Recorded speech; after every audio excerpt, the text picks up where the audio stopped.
Welcome to Jackie's Living Corner. I am Jackie, and today was such a nice day out. It's 70 degrees and it's February. So that was kind of surprising, and it's not raining, it's bright and sunny. So after we went to IHOP this morning for breakfast, I haven't been to IHOP in a long time, and my uncle was saying how, in his opinion, that IHOP is the best pancakes. And I disagree personally. I think Cracker Barrel has the best pancakes. But I hadn't been there in years. I hadn't even been to the one where we live now. So I figured, let's go and check it out. And I like the pancakes. I mean, they're good. But I still think that Cracker Barrel is the better pancakes. Or at least I like their flavor better than IHOP. But IHOP is still good pancakes, you know? And I even treated myself to one of the pancakes with the extra stuff on it. Like, they do pancakes with, like, either, with fruit on it, or, chocolate chips or something, or cinnamon. It was good, So I do like them. I just kind of like Cracker Barrel pancakes more. Anyway, so after that, we came home, and I figured, like I said, it's such a beautiful day that I decided to go take a walk and get some fresh air and go to the bookstore. So, anyway, before I show you the books I bought, let me show you what I recently finished. So, I just finished Bellchamber by Howard Sturgis. I liked it, it wasn't my all-time favorite, but I thought it was a pretty good book. It's a very quiet, reserved book, and I do get why not everybody loved this book, and not a lot happened. I think the main character isn't as interesting as other main characters. Some of the other characters in his life are probably more interesting than he is.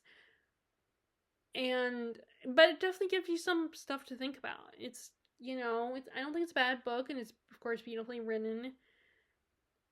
But again, I get why it's not a favorite.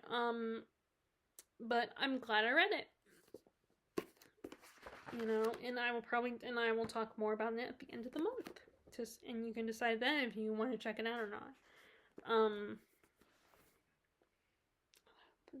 These covers, the covers that sometimes classics have are so weird. Like, I think this looks like, okay, this is probably somewhere in London.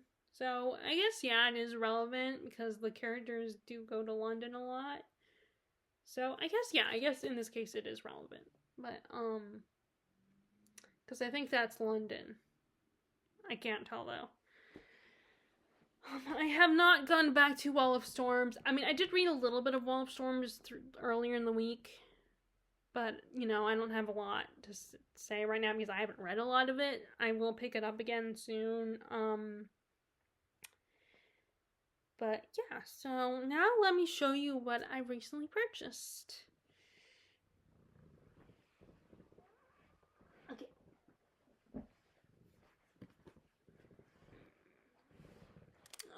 Which, by the way, I almost bought, one of the books I almost bought was actually a book I had before, and it was one of my favorites, The Psychic Book of Deliverance, Dane. I really enjoyed that, and I almost rebought it, but I decided to not buy it this time, not buy it, and just let someone else, read the book and get to know it. And also, my friend Larissa, a lot of my books I gave to her before we moved here. So next time we're up that way, and because I always try to squeeze in a visit to her, at least for the day, visit her when we go see my sister, because they live close by. I mean, not that close, but it's convenient. It depends on the timing of how long we're gonna be there, and so, like, last time I wasn't able to see her, but this, I hope maybe this summer I will. But I almost bought but she hasn't, my original copy, so I could always get it from her if I changed my mind. but in the end, I was still able to narrow it down to 3 books. And like how I do it is I go on Goodreads and actually read through the reviews, particularly 3-star reviews, to decide if I want to get that book or not. And, you know, I look at if they mention stuff that wouldn't normally interest me, or, you know, stuff that, okay, you didn't like it, but I might like it, or something like that. It does help. Like, which at the same time I'm thinking, oh, all these people are probably thinking, oh, another millennial on her phone. Although they, you know, because I look so young, they might think I'm a Gen Zer. But, yeah, every time I'm just thinking, as I'm taking out my phone to look on Goodreads, I'm thinking, they're looking at me, you know, thinking, oh, you're on your phone. Of course you are.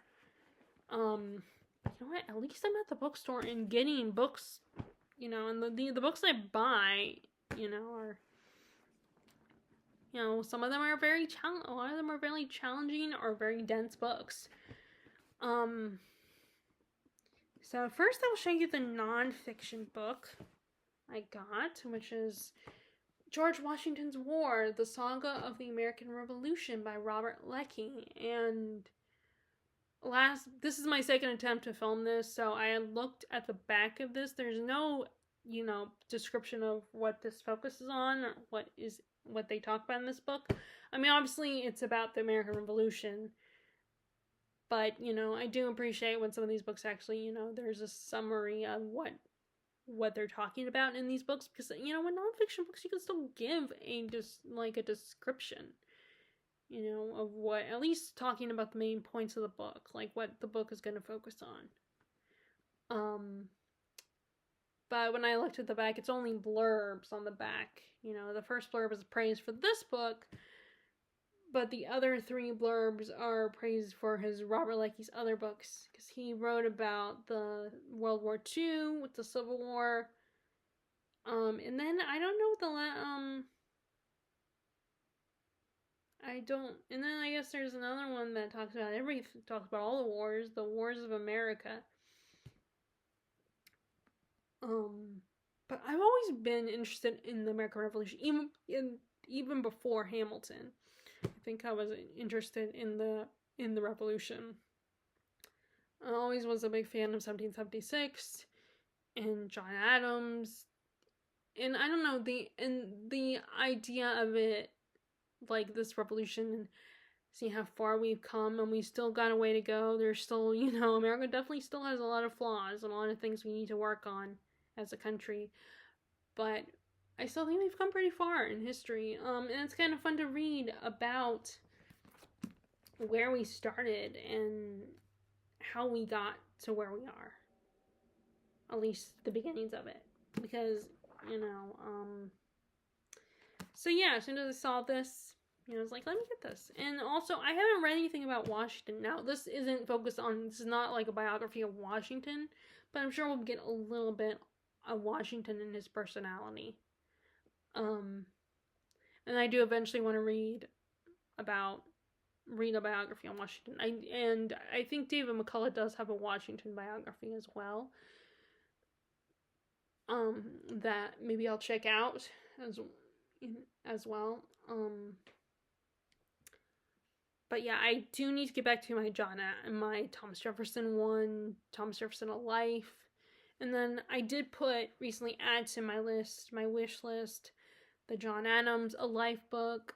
I don't remember the author of that one, but I do want to, but it'd be kind of nice to read a different biography on John Adams and a different person's take on him. But yeah, I am excited to read this at some point. About the American Revolution. And then we have, okay, so I'm going to go ahead and talk about the book that I decided to give. This book is one that I decided to give a second chance, because I had it before, but then I decided to not pursue it and continue it, and I returned it. And there it was again at Given, so I decided, let me just go give this one another shot. And that is Middlesex by Jeffrey Eugenides. This is the same guy who wrote The Virgin Suicides, and I almost bought that one a couple, like, I think at the end of last year. Both these books are in the Rory Gilmore reading list, actually. and this is Pulitzer Prize winner. And I just wasn't sure how I felt about the premise of this. But I do want to read more. I do want to continue reading multi-generational stories. And this, so, and I'm just gonna read the back because, it's been so long, so I couldn't really tell you off the top of my head the premise. But Middlesex tells the breathtaking story of Calliope Stephanias in 3 generations of Greek-American Stephanides family who traveled from a tiny village overlooking Mount Olympus in Asia Minor to Prohibition-era Detroit, witnessing glory days as Motor City and the race riots of 1967, before they move on to tree-lined streets of suburban Grosse Pointe, Michigan. To understand why Calliope is not like other girls, she has to uncover a guilty family secret and the astonishing genetic history that turns Callie into Cal, one of the most audacious and wondrous narrators in contemporary fiction. Lyrical and thrilling, Middlesex is an exhilarating reinvention of the American epic. And this kind of book is kind of poignant right now. I mean, interesting to read this book with our present day, concerns and social issues. So yeah, well, I started to read, and I think what I need to do is do that rule that a lot of people have where they read 50 to, 50 pages or more before they decide if they're going to pass a book or not. I think, maybe I'll do, depending on the length of the book, maybe I'll do 50 or I'll do 100 pages before I decide, because I feel like I need to read a good chunk this time around before I change my mind again.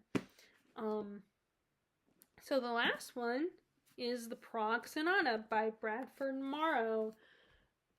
And this sounded so intriguing. This like, there's a bit of a mystery going on here, and there's music and a mysterious manuscript of a sonata that no one knows who created it. So let's read the back. Music and war and music. There are twin motifs around which Bradford Morrow, recipient of the Academy Award for Literature from the American Academy of Arts and Letters, has composed his magnum opus, the Prague Sonata.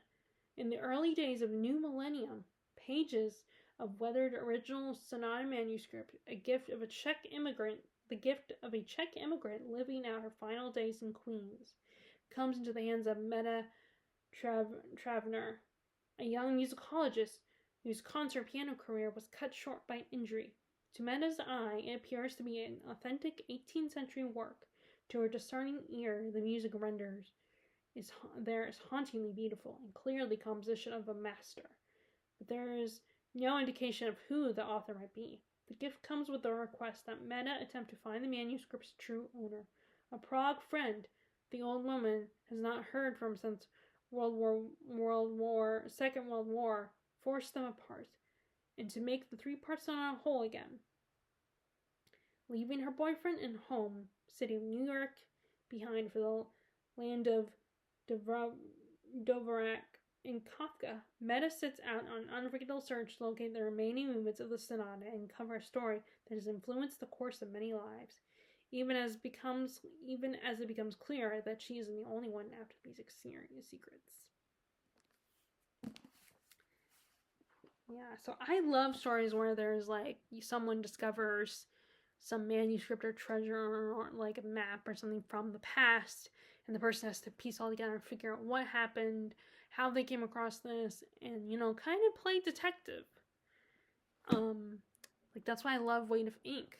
That one also involves someone finding this mysterious manuscript and trying to figure out the past and everything. And that's a lot of times Kate Morton does that as well, where a lot of her books are about someone finding evidence of the past, like photographs or letters or something that give them a hint of something that might have happened, some tragedy that occurred, and they have to figure it out and maybe redeem someone or reveal what was forgotten or what needed to be revealed, what needed to be told, but people were too scared to reveal it.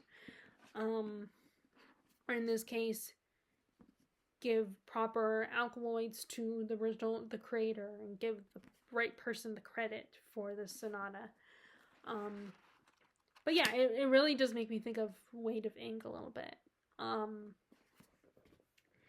Anyway, so those are the 3 books I got. So we have George Washington's War by Robert Leckie, Middlesex by Jeffrey Eugenides, and The Prague Sonata by Bradford Morrow. So those are my 3 books. Those 3 books to add to my library.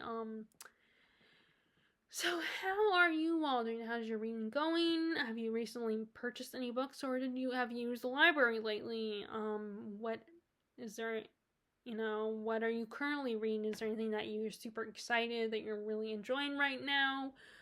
I'm going to get back to Wall of Storms at some point, probably this evening. Although I have to finish I have to do 2 reviews. Grace of Kings, which is the first book before Wall of Storms. And then I gotta get to, and then might write my review for, what was the last book I read? I'm trying to blank here. I wouldn't be drawing a blank if I had filmed this morning, because then I would be freshly alert and awake, but now I'm tired. I cannot remember what was the last book, but either way, I have 2 reviews I gotta write, and then, well, now 3, since I just finished Bellchamber. So I hope you're enjoying your reading, and if you like this video, please give a thumbs up. I would appreciate it if you, and of course, if you want to be notified when I upload my videos, you can click the bell icon. You don't have to. And I will talk to y'all later. All right, bye.